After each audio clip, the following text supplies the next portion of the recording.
Mao ni akong naagian sa gikan ko sa San Miguel paingon sa Danau Bohol, no? San Miguel to Danau Bohol.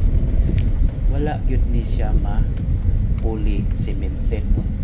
Taas-taas pa baya gyud, na more or less na gyud siguro mas mga 2 ka kilometro, 2 kilometers.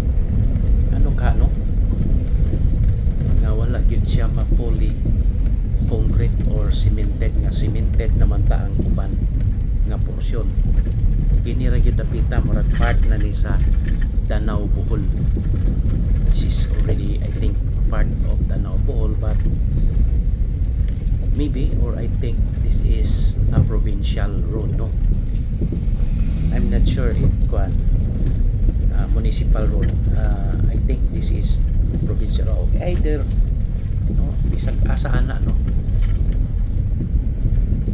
Naana dire sa gitawag lang buko-buko sa anay. Dapit gasugod, no? Buko-buko sa anay. Na diha ang rough road, no?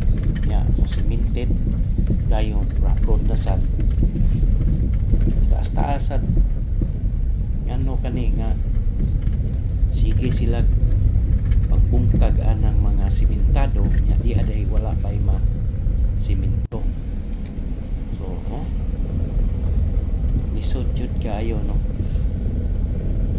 Gamit kay ni nga kasada kay kung gikan ka sa Danau mo shortcut ka paingon sa San Miguel, just only 15 kilometers, 15 ka kilometro. Salamat.